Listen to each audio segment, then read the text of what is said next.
Para você aposentado ou segurado do INSS que está prestes a se aposentar, hoje em audiência pública, aqui na Ordem dos Advogados do Paraná, levantei a questão na Comissão do Direito Previdenciário sobre o reajuste e o poder real de compra do aposentado. Para você que tem interesse nessa discussão, cabe verificar o vídeo onde está a pergunta e a resposta. Obrigado por seguir o canal. Uma das dúvidas que mais acontecem com qualquer segurado que chega no meu escritório, quando eu vou atendê-los questão previdenciária, é que a pessoa, quando trabalhava, pagava por um valor que ele coloca na cabeça dele em número de salários mínimos. Quando ele se aposenta, a média é sempre mais baixa, mas ainda assim ele vincula ao número de salários mínimos.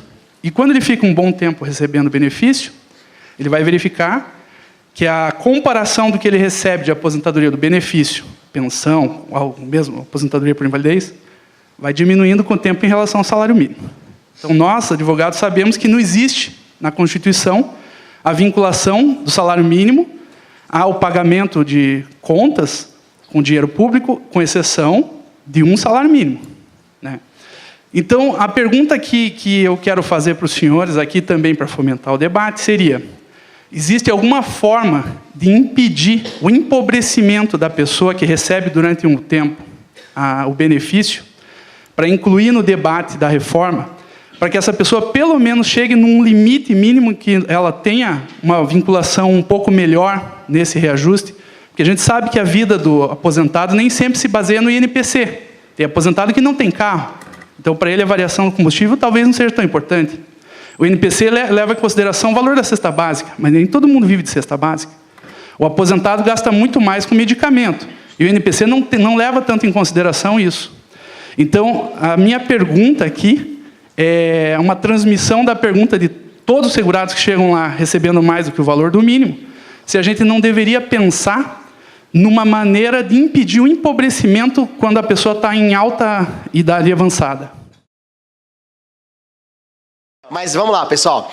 Tecnicamente, doutor, existe um artigo na Constituição, artigo 194, né? E logo no início da 8.213 tem os princípios, né, da Previdência, e um deles fala da preservação do valor real do benefício. Isso veio em 88. Por que veio em 88? Porque não tinha esse princípio de preservação do valor real. O que é valor real para quem está começando no previdenciário? É a manutenção do poder de compra do valor do benefício. E por que teve que colocar expressamente na CF?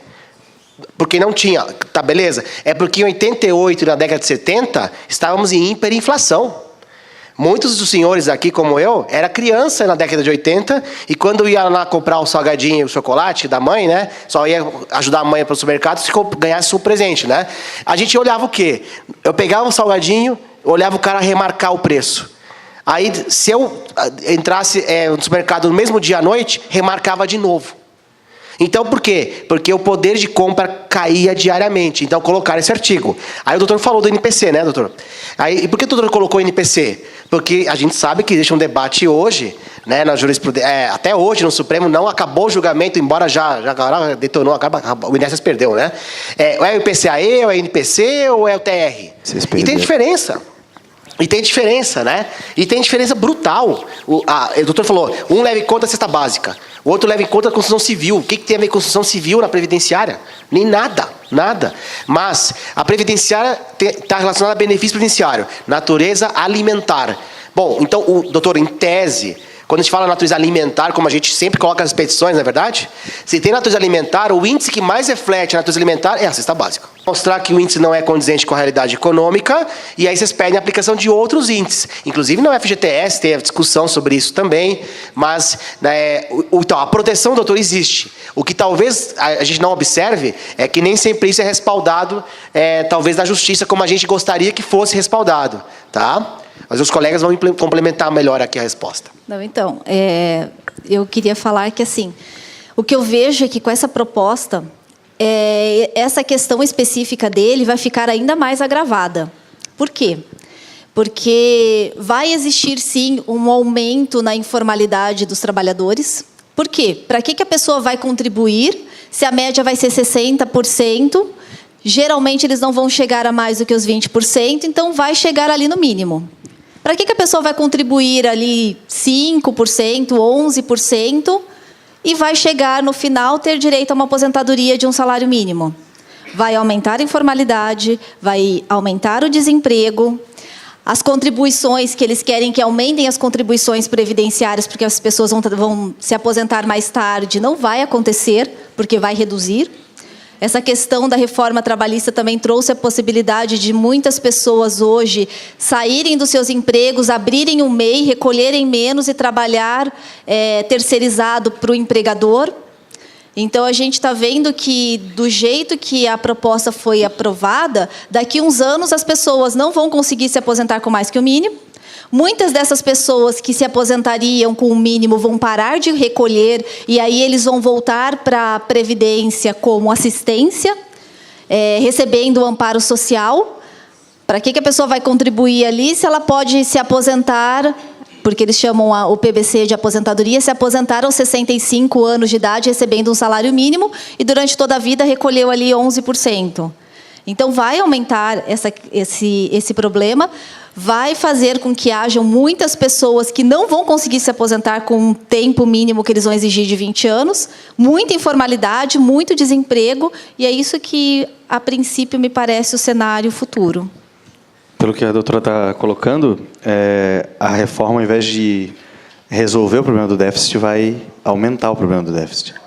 Você vai ter menos arrecadação e vai ter a mesma quantidade de gastos, ou mais gastos, né? Porque você vai ter uma quantidade maior de pessoas pedindo benefício, nem que seja de caráter assistencial, querendo ou não, o orçamento de saúde, previdência e assistência é o mesmo orçamento.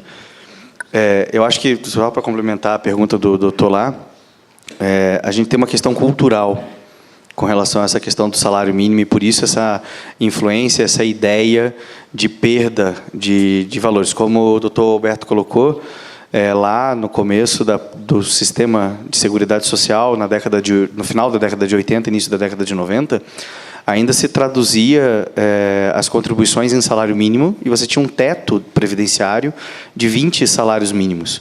Hoje em dia, o próprio teto da Previdência não chega a 6 salários mínimos.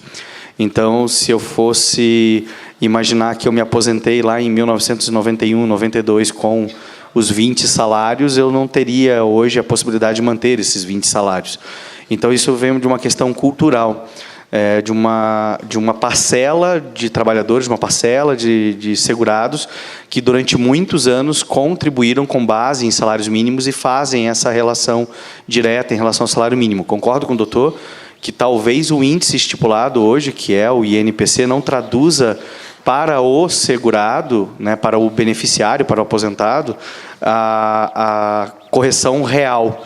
Mas, em sendo discutido aqui a questão da PEC, isso não foi abordado, isso não está no texto, e não é um ponto de discussão desse momento, até porque o comando normativo legal que determina essa aplicação de índice está na 8213. Então, seria algo a se pensar em termos de uma proposta de alteração legislativa, propriamente dito, do que deixar isso para o texto constitucional. O texto constitucional já trata isso muito bem, quando determina a manutenção do valor real, a irredutibilidade do valor dos benefícios. Então, eu acho que, em termos de discussão com relação à emenda constitucional, não seria o caso. Seria o caso, sim, de uma movimentação e de uma proposta de alteração legislativa para que se encontrasse um índice que efetivamente traduza a manutenção do poder econômico do aposentado. Mas, sim, é uma discussão, é mais um debate, é mais um ponto a ser discutido, com certeza.